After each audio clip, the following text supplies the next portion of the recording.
Hello everyone. Thank you very much for liking our channel, for liking our videos. आपका feedback हमें लगातार मिल रहा है और पता चल रहा है कि आप हमारे वीडियोस को बहुत पसंद कर रहे हैं। हम आपके लिए ही ये वीडियोस बना रहे हैं, बहुत मेहनत कर रहे हैं, जिससे जितना सिंपल तरीके से, जितना सरलता से हम आपको इतने कॉम्प्लेक्स टॉपिक समझा सकें, वही हमारा मेन टारगेट है। ओके, तो आज फिर हम आपके साथ हैं अपने एक नए टॉपिक के साथ, जो कि है दी यूरोपियन यूनियन। आपने बहुत सारी बिल्डिंग्स पे इसके फ्लैग को लगे हुए देखा होगा और आजकल तो हर जगह न्यूज़ में यूरोपियन यूनियन की बात हो रही है, नेटो की बात हो रही है, डोनाल्ड ट्रम्प की बात हो रही है। तो वो हर जगह छाए हुए हैं और वो जिस तरीके की चीज़ें कर रहे हैं, जो एक्शंस ले रहे हैं, उनके कारण ये इंटरनेशनल ऑर्गेनाइजेशंस इस वक्त हर किसी के जुबान पर हैं, यानी कि नेटो और दी यूरोपियन यूनियन। नेटो के बारे में हमने बात की, उसके बाद हमने ग्रीनलैंड के बारे में बात की। मुझे लगता है अब ये टॉपिक बहुत बहुत रेलेवेंट है, हमारी क्रोनोलॉजी भी मेंटेन है और साथ ही साथ हम वो रेलेवेंट टॉपिक भी कवर कर पा रहे हैं जो लगातार आज के समय में हमें सुनने को मिल रहे हैं। So coming back to the European Union, हम इसकी अब पूरी डीप एनालिसिस करने वाले हैं। What do you think? What is this? Is it a country, some kind of exclusive club, or something else entirely? It is so much more than just a club of countries. और ये क्या है, हम इसे अब detail में देखते हैं। जरा सोचिए, 27 different countries, many with these incredibly deep ancient histories and cultures, all sharing one currency. मतलब अगर आपको एक बहुत बड़े एरिया में कहीं घूमने जाना है ना, तो आपको किसी वीजा की जरूरत नहीं, किसी परमिशन की जरूरत नहीं। Can you believe that? It is one of the most ambitious political projects in all of the human history. It is this huge, complex and unbelievable, powerful thing. How did this 27 different countries with different languages and histories actually agree on anything? Most importantly, why should we know about it? Why should we care about it? Firstly, we'll get a super simple definition and then the absolute basics. Then we will dive into its dramatic origin story as a project for peace. And after that, we'll look under the hood to see how it actually works. Check out its power on the world stage. And finally, we'll tackle the tough questions about what the future holds. You know, to really understand the European Union today, we have got to go all the way back to the beginning. मतलब कि हमें पीछे लौटना पड़ेगा और वैसे भी आपको पता है, मैं अपने हर लेक्चर में आपको फ्लैशबैक में लेकर जाती हूँ और तभी तो हमारी कहानी एकदम रोचक हो जाती है। Okay, so at its very core, the European union is this unique partnership and it is not just about money. It is both a political and an economic union. It means it is designed to create prosperity for sure, but just as importantly, to guarantee peace and promote shared values across the entire continent. Exactly, हम बात कर रहे हैं Europe continent की। But to really truly understand the European Union, हमें सबसे पहले ये जानना पड़ेगा, आखिर इसकी क्रिएशन की आवश्यकता ही क्यों पड़ी? Why it was created? इसके लिए हमको 1945 के यूरोप की कल्पना करनी होगी। सोचिए, 30 वर्षों के अंदर 2 वर्ल्ड वॉर ने एक पूरे कॉन्टिनेंट को ऑलमोस्ट खत्म कर दिया था। तो यूरोपियन यूनियन के पीछे का कोर आइडिया उस समय के लिए पूरी तरह से रिवॉल्यूशनरी था।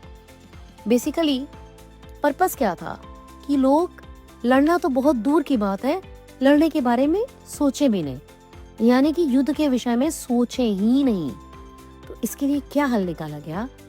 उन्होंने सोचा, अगर ऐसे देश जो जिनके बीच में तकरारें होती हैं या युद्ध हो रहे हैं, वो अगर इकोनॉमिकली जुड़ जाएंगे, पॉलिटिकली जुड़ जाएंगे, तो वो जो बॉन्ड है ना, वो उन्हें युद्ध से रोक के रखेगा। ओके, जैसे कि 1951 के जो सारे पुराने दुश्मन थे ना, फ्रांस, जर्मनी और भी कुछ कंट्रीज, वो उन्होंने क्या किया, अपने कोयले और स्टील रिसोर्सेज को पूल कर दिया, राइट? वो ये सब करने के लिए फाइनली एग्री हो गए। बिकॉज हर किसी ने युद्ध की जो थी त्रासदी देखी थी और कोई नहीं चाहता था कि भविष्य में ऐसे युद्ध हों। और कोल और स्टील ही क्यों? क्योंकि यही वो दो ऐसे रॉ मटेरियल हैं जो आपको हथियार बनाने के लिए चाहिए पड़ते हैं, यानी युद्ध की एक बेसिक रिक्वायरमेंट। और इस वजह से मतलब इकोनॉमिक टाई-अप्स के कारण युद्ध की संभावना बहुत कम हो जाती है, right? So economic cooperation was an incredibly radical idea. It grew and grew over decades until finally in 1993 the Maastricht Treaty made it official and created the European Union. So finally this very idea, the economic cooperation, became the bedrock for the European Union's most famous feature, its incredibly powerful integrated economic engine. But it's a living project. It is still evolving. 2020 में भी ना UK के बाहर निकलने से एक major turning point आया था और उसके साथ ही लगातार इंटरनल प्रेशर बना रहता है because of rising nationalism and migration debates which keep testing the one voice policy. और ये जो एक्सटर्नल डिपेंडेंसी है, energy reliance on Russia and economic friction with China, ये जो चैलेंजेस हैं वो लगातार यूरोपियन यूनियन को फेस करने पड़ रहे हैं। बट स्टिल उन्होंने इस चीज से रिकवर किया और एक पीस प्रोजेक्ट से मॉडर्न पावर हाउस बन सकने का अपना पूरा जो सफर है उसको तय किया। अब आप ये सोच रहे होंगे आखिर यूरोपियन यूनियन काम कैसे करता है और ये 27 कंट्रीज कैसे एक साथ जुड़े रहते हैं। So let's go into the mechanics. तो वो इंजन जो पूरे ईयू को चलाता है वो सिंगल मार्केट कहलाता है। It creates one massive borderless territory for business covering all 27 member countries, just stripping away all the internal hurdles to trade। जो उनके बीच व्यापार को, चाहे वो देश के अंदर हो या देश के बाहर हो या यूरोपियन कंट्रीज के जितने भी मेंबर्स हैं उनके साथ हो, बहुत आसान बना देता है। अब जस्ट थिंक ओवर कि पोलैंड से पुर्तगाल को एक प्रोडक्ट बेचना उतना ही आसान हो जाता है जितना कि कैलिफोर्निया से न्यूयॉर्क तक कुछ बेचना पड़े। ओके, और ये जो पूरा सिस्टम है ना 4 सुपर पावरफुल प्रिंसिपल्स पर खड़ा हुआ है। अब क्या है वो प्रिंसिपल्स? इनको कहते हैं 4 फ्रीडम्स। एग्जैक्टली 4 स्वतंत्रताएं मिली हैं। तो वो क्या है? First is free movement of goods, यानी इसका मतलब है कि पोलैंड में एक कंपनी बिना किसी परेशानी के या टैक्स के स्पेन में अपना सामान बेच सकती है। इसीलिए जर्मनी में बनी कार को इटली में किसी भी टैरिफ का सामना नहीं करना पड़ता। फिर दूसरा आता है सर्विसेज। फ्रांस में एक आर्किटेक्ट इटली में किसी के लिए भी बिल्डिंग डिजाइन कर सकता है, कोई प्रॉब्लम नहीं है। फिर आता है कि स्पेन का कोई नागरिक है ना, वो आराम से स्वीडन में जाकर काम कर सकता है, उसको किसी वीजा की जरूरत ही नहीं है, राइट? एक आयरिश नागरिक कभी भी जर्मनी जा सकता है, नौकरी कर सकता है। तो देखिए वहां के लोगों को कितनी आजादी मिली है। तो ये था तीसरा, freedom for the people. And finally the fourth one is the capital. EU countries में आप कहीं भी एक बैंक अकाउंट खोल सकते हैं। ईयू में आप कहीं भी अपनी सेविंग्स इन्वेस्ट कर सकते हैं। इन्वेस्टमेंट के लिए पैसा या एक नया बिजनेस शुरू करने के लिए पैसा आयरलैंड से क्रोएशिया तक फ्रीली फ्लो कर सकता है। It's a total game changer. तो देखा आपने, ये वो 4 फ्रीडम है जो इस पूरे सिस्टम की बुनियाद है। And you know, to make all that buying and selling even smoother, मतलब इन सब चीजों को और आसान करने के लिए 20 कंट्रीज, 27 में से 20 कंट्रीज तैयार हुए एक सिंगल करेंसी को अडॉप्ट करने के लिए, जिसे कहा गया the euro, right? That just gets rid of all the headache and cost of exchanging money and creates one of the biggest, most stable economic bloc in the entire world. Great economic integration, the Eurozone. But listen, It's a huge mistake to think that EU is just about money and trade. Over the years, it's grown into something way deeper. And it is not just goods and money that move freely. It's a political and a social union. And one of the most real-world tangible benefits of this is the Schengen area. For millions of people, this is the EU in practice. This area allows you to travel across most of the European Union without ever even showing your passport at the border. I mean, you can literally drive from Lisbon all the way to Tallinn without stopping once for border control. It creates this very real feeling of a shared European space. Okay? So, who runs this whole show? Well, it is kind of like a government. But the whole union, I mean, for the entire bloc, you have got a directly elected parliament, and that is the one which represents the citizens. Okay, so then there is the commission, which acts like the executive branch proposing laws. And you have the Court of Justice, which is like the ultimate referee, making sure everybody plays by the same set of rules. So, in nutshell, the European Union is a continent without borders, having the single market, one of the world's largest economic blocs, 20 countries using the one currency, that is the euro, right, for the global reserve stability. Then they have Schengen area, a passport-free travel, a borderless continent. And they have got their institutions, the parliament, the commission, the Court of Justice to run their governance. Okay? Now, all of this cooperation on the inside, it creates immense power on the outside. When 27 countries representing almost 450 million people decide to speak with one voice, the world tends to listen.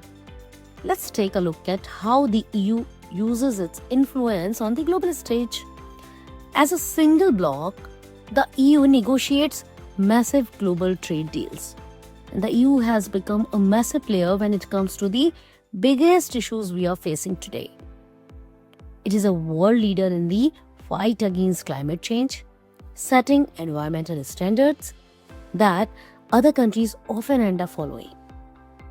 It is even shaping the future of the internet with powerful digital regulations. It sets the global standard for things like digital privacy. And it acts as one single bloc on foreign policy and human rights.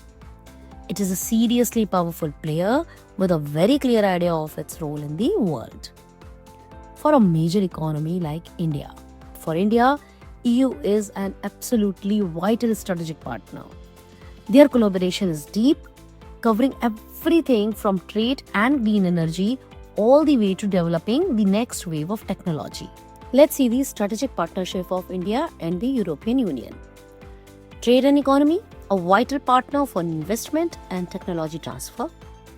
In the field of education, strong cooperation on academic exchange and research. Shared goals, alignment on climate action and sustainable development. जब कोई project इतना बड़ा है, इतना ambitious है, तो उसके लिए चलना भी इतना आसान नहीं है. और सही बात है, EU भी कॉन्स्टेंटली चेंज हो रहा है, कॉन्स्टेंटली इवॉल्व कर रहा है, like the any other great power. And honestly, nothing has tested the European Union quite like Brexit. When the United Kingdom decided to leave the Union back in 2020, it was, well, a seismic shock. And of course, it is still figuring out its future without the UK as a member. और इसके साथ ही हमने पहले भी ये बात की है कि किस तरीके से इंटरनल इश्यूज और एक्सटर्नल प्रेशर इसके लिए नए चैलेंजेस बनकर आ रहे हैं. It is facing some pretty significant challenges that are growing to define its future. The main tension inside the EU today is the constant push and pull. It sends ripples across the whole continent and really forced the EU to ask itself some tough questions about its own future. And the challenges, they just keep coming. And nowadays, you can see the way things are happening in the Western countries, how much EU is affected. I hope you are following the current news. और हम तो लगातार वो जितने भी relevant topics हैं जो इस समय एकदम वर्ल्ड प्लेटफॉर्म पर छाए हुए हैं, हम उन सबको कवर करते जा रहे हैं, चाहे वो यूएस इंटरवेंशन ऑन वेनेजुएला हो, चाहे वो ग्रीनलैंड की बात हो। और बहुत ही जल्दी हम एक टॉपिक कवर करने वाले हैं जो शायद ही आपने कहीं देखा होगा, टैरिफ एंड सैंक्शंस पर। और फिर हम बात करेंगे the board for piece for Gaza. बहुत ज़रूरी है और आप सब इन सब चीज़ों से अपने आप को अपडेट करते रहिए क्योंकि ये आप लोगों के लिए बहुत ही ज़रूरी है। Okay, so what do you think, what is the future of this regional cooperation? Its success story tells the most successful example of regional organization worldwide.